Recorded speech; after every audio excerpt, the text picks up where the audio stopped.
संवाद भारत के राजनीतिक संवाद में आज हमारे साथ चौपाल विधानसभा क्षेत्र के विधायक बलवीर वर्मा हैं। आपसे पहला सवाल लूँगा। पहला चुनाव आप जीते थे, भाजपा और कांग्रेस की लड़ाई थी। दूसरा आप चुनाव जीते जब आपको भाजपा ने टिकट दिया।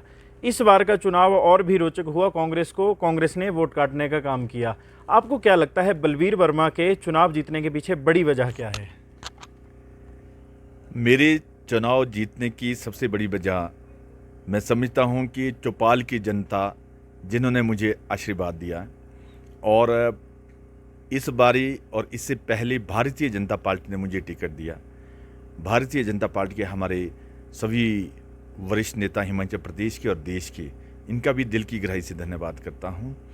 और मैं समझता हूं कि किसी भी सफलता के लिए कर्म का भी एक अलग से खेल होता है, और इस धरती पर जो जैसे कर्म करते मानव, उनको सबको उसी तरह उसकी सफलता मिलती है। और जो नियत से, नीति से और ईमानदारी से कोई भी कार्य करते हैं, उसमें सफलता मैं समझता हूँ कोई नहीं रोक सकता।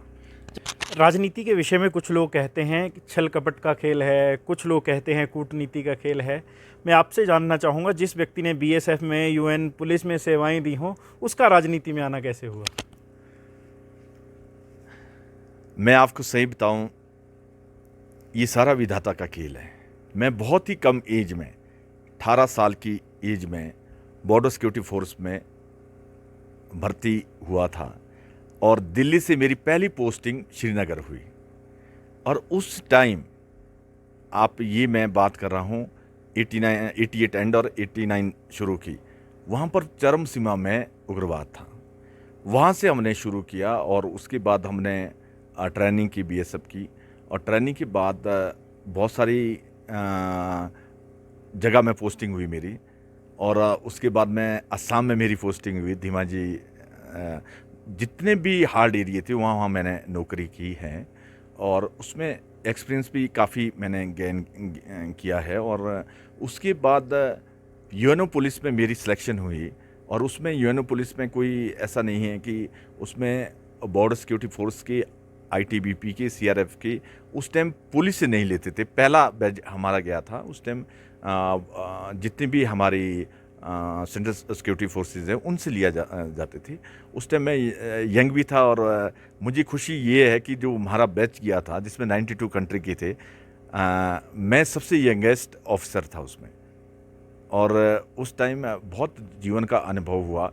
उस ज़माने में हम 5 लाख के करीब सैलरी महीने की लेते थे। उस ज़माने में हम 7 स्टार होटल में ठहरते थे, 5 स्टार होटल में ठहरते थे।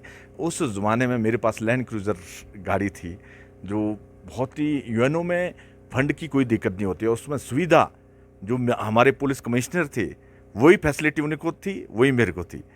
वही गाड़ी उनको थी, वही गाड़ी मेरे को थी। वही सैलरी उनको थी, वही सैलरी मेरे को थी।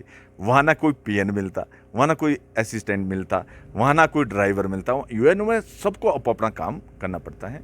उसका अलग से एक लाइफ में ऐसा अनुभव भी हुआ, जहाँ की एक पोस्ट अलग अलग है, पर काम भी अलग अलग है, पर उसमें कोई भिन्नता नहीं है। सब एक साथ काम करने की एक ऐसी उसमें योजना है यूएनओ में। ये बहुत ही काबिल तारीफ है। उसके बाद आगे बढ़ते बढ़ते गए। यूएनओ से मैं वापसी जब आया हिंदुस्तान में, और ईश्वर का आशीर्वाद भी मिला, कुछ पैसा भी था। उसके बाद मैंने रिज़ाइन देकर अपना बिज़नेस शुरू किया, और बिज़नेस में भी बहुत सारी अप डाउन्स आए। लाइफ में, बिज़नेस में बहुत सारे अप डाउन सबको आते हैं। मेरे कोई पूर्वज तो नहीं थे बिजनेसमैन की शिमला में कोई बिज़नेस शुरू किया जिन्होंने। और मेरे स्वर्गीय श्री राकेश वर्मा जी यहाँ बिल्डर का काम करते थे। उनसे ही हमने सब कुछ सीखा। उनके सहयोग से, उनके आशीर्वाद से हमने बिज़नेस का काम शुरू आगे बढ़ाया। और पहले हम इकट्ठा काम करते थे। 2003 में हम अलग अलग हुए। 2003 के बाद मैंने अलग से शिमला में जितनी भी कॉलोनियाँ हैं, ये बनानी मैंने शुरू की है। उससे पहले कोई कॉलोनी नहीं बनती थी शिमला में, जिसमें 100 फ्लैट से ऊपर की कॉलोनियाँ हैं, ये मैंने ही बनानी शुरू की थी। और पहाड़ी क्षेत्र का रहने वाला था। पहाड़ी क्षेत्र में ही मेरी एजुकेशनल क्वालिफिकेशन हुई थी, और बहुत सारे लोग बहुत सारी मजाकें भी करते थे, और यहाँ पर बहुत बड़े बड़े बिल्डर भी थे। पर मेरी मेहनत, मेरी लगन, ईमानदारी और ट्रांसपेरेंसी बिजनेस में उससे मुझे इतना बूस्ट मिला कि मैं शिमला का नंबर 1 बिल्डर काफ़ी साल रहा और ईश्वर का आशीर्वाद मिला। और उसके बाद अचानक मेरे भाई ने चौपाल से इलेक्शन लड़ना था, उनको टिकट ठेक से दे दिया गया और चौपाल की समस्त जनता, मैंने उनके साथ काफ़ी जनता जोड़ी थी। उन्होंने फिर मेरे को प्रेशराइज़ किया। जहाँ मेरे ऑर्चर्ड है वो बिल्कुल चौपाल की बाउंड्री में है, बिल्कुल बाउंड्री से मतलब 1 किलोमीटर की बाउंड्री पर सारे ऑर्चर्ड है। चौपाल के लोगों को मैं बहुत जानता हूँ क्योंकि मेरा जो घर है देहा है, वहाँ से सारा आना जाना पूरे चौपाल का था, बहुत लोगों को जानता था। उन्होंने सबको मैंने बहुत लोगों को जोड़ा था उनके साथ भी, और उन सब ने ये कहा और अपने लोगों ने ये कहा कि अब हम तो अनाथ हो गए राजनीतिक दृष्टि से, आपको इलेक्शन लड़ना पड़ेगा क्योंकि आपने रंग तो लगा दिया कि ये वर्मे के आदमी है और खुद यहाँ से आपको टिकट कहीं और से दे दिया, इसलिए अब आपको ही इसमें इलेक्शन लड़ना पड़ा। मैं आपको सही बता रहा हूँ, ईश्वर साक्षी मानकर बोल रहा हूँ कि ज़बरदस्ती मेरे से इलेक्शन लड़ा है, ज़बरदस्ती लेके। मैं तो एक बहुत ही सुखी व्यापारी, बहुत ही मतलब ईश्वर का इतना आशीर्वाद मिला था, मैं आपको बोल नहीं सकता था कि उस ज़माने में भी मेरे को, जो मेरे यहाँ प्रीमाइसेस थे, ये जैसे संजोली का शॉपिंग मॉल है मेरा है, विशाल मेगा मार्ट, ऐसे ऐसे मेरे कमर्शियल बहुत सारी यहाँ शिमला थी। मेरे को 25-26 लाख महीने का किराया आ रहा था, बहुत ही बिजनेस अच्छा था और एकदम ही, और मैं आपको दावे से बोलता हूँ 21 दिन के अंदर मैंने इलेक्शन लड़ने की प्रक्रिया शुरू की और इलेक्शन भी जीता और 21 दिन में ही पहली बारी मैंने कहा कि मैं इलेक्शन लड़ूंगा और ईश्वर का आशीर्वाद मिला। और इसमें उसके बाद आगे चौपाल की विकास की गाथा आगे बढ़ती गई। बहुत सारे कुपवी क्षेत्र एक ऐसा क्षेत्र था, 70 में सड़क पहुंची, 1 फुट भी किसी विधायक ने मेटल नहीं की थी। और आज 15 पंचायतें हैं, 15 की 15 पंचायतों में मैंने पैसे मेटलिंग के लिए लाए हुए हैं। कुछ काम चला हुआ है, कुछ धीमी गति से है, ठेकेदार काम नहीं कर रहे, ये बात सही है, पर पैसा सबके लिए 150 करोड़ के करीब भी कुपी के लिए पैसा आया हुआ है। अब बहुत सारी बातें कुछ मित्र लोग बोलते हैं, वहाँ एक नायब तहसीलदार बैठता था, वो भी नायब तहसीलदार का जो दायित्व वो सनमौर के एरिए के आते थे, वो काम कराने के लिए हरिपुर धारा बुलाते थे या कभी चौपाल आना तो चौपाल बुलाना, बैठते बहुत कम थे। मैंने ऐसी व्यवस्था कुपवी में की। कुपवी एक शिमला से भी मैं समझता हूँ 300 किलोमीटर दूर का एरिया है, पूरा बैकवर्ड ब्लॉक है, बहुत ही इंटीरियर है।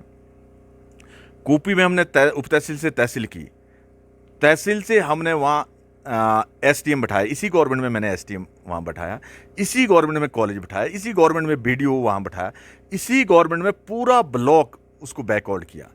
बैकवर्ड से अब काफ़ी पैसा वहाँ जा रहा है।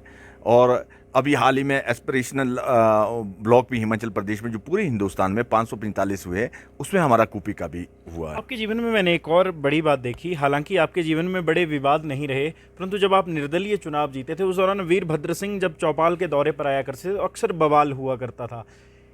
एक ऐसा नेता जो 6 बार का मुख्यमंत्री हो, और माना यह भी जा रहा था कि बिट्टू वर्मा वीरभद्र सिंह के उस दौरान करीबी हैं, फिर उसके तुरंत बाद भाजपा में आने का आपका मन कैसे हुआ? असलियत में मेरे परिवार की पृष्ठभूमि भारतीय जनता पार्टी थी, हम बेसिकली भारतीय जनता पार्टी की थी। और असलियत ये भी है कि मैंने कोई इलेक्शन जो 2012 का लड़ा था, कांग्रेस से कोई लड़ने के लिए समर्थन थोड़ी मांगा था, ये तो चौपाल की जनता ने जताया था। असलियत ये भी है कि आप सब जानते हैं कि 2012 में कांग्रेस की सरकार बनी थी, 36 विधायक सारे थे और एक आधा तो आपको पता कि कहाँ था। और जिस दिन सरकार की ओथ हुई उस दिन कांग्रेस के 5 विधायक प्रेजेंट नहीं थे। मैं बाई नेम भी गिन सकता हूँ उनको कि कौन कौन नहीं थे। एसोसिएट मेंबर हम सारे वहाँ प्रेजेंट हुए, हमने सहयोग दिया सरकार को।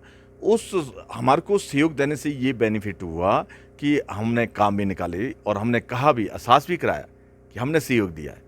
वो दिन भी याद कराया जिस दिन ओथ हो रही थी, उस दिन भी कुछ विधायक आपके बड़े नखरे कर रहे थे, उस दिन नहीं आए थे, हम आए थे, पूरी आपकी हमने मेजॉरिटी वहाँ शो की थी।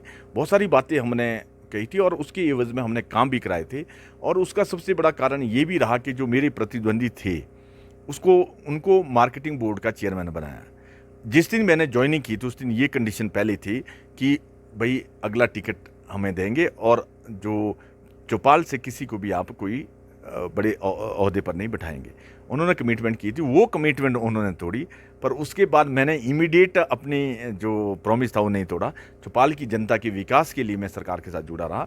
और 1 साल पहले मैंने ऐसा भी नहीं किया कि मैंने कोई ऐन वक्त में लास्ट में इलेक्शन के टाइम छोड़ा है। 1 साल पहले छोड़ा है। ऐसा भी नहीं छोड़ा कि कोई चुपके से भागा हूँ, हॉली लॉ छोड़ने गया हूँ। ये भी बोला कि कल सुबह मैं आपका विरोध करूंगा विधानसभा के अंदर।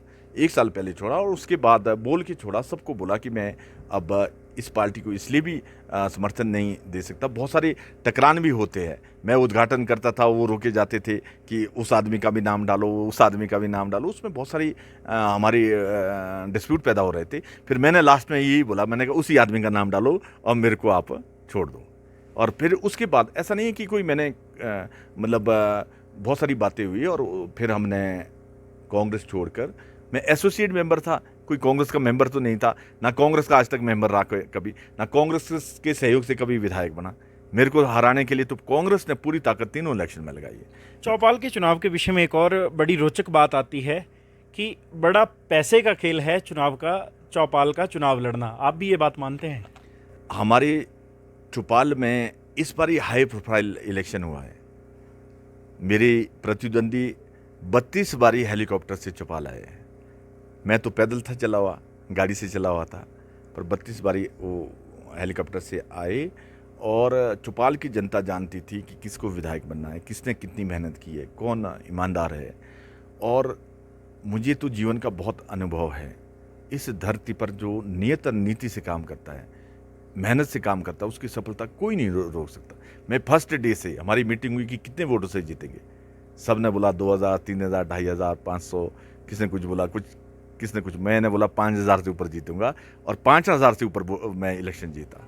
और पहले भी 2017 में भी बोला था मैंने 4500 और 4800 के बीच जीतूंगा, उसके बीच ही जीता पहला इलेक्शन। जब एक नेता विधायक या सांसद के रूप में आ जाता है उभर कर, करीबियों की बात अक्सर उठती है। 2017 के सिनेरियो की बात करें, प्रेम कुमार धूमल भाजपा का नेतृत्व कर रहे थे, आप विधायक बने थे, भाजपा में भी आए थे। वर्तमान परिस्थितियों की बात करें, जयराम ठाकुर इस विधायक दल का नेतृत्व कर रहे हैं। आप अपने आप को किसका करीबी मानते हैं?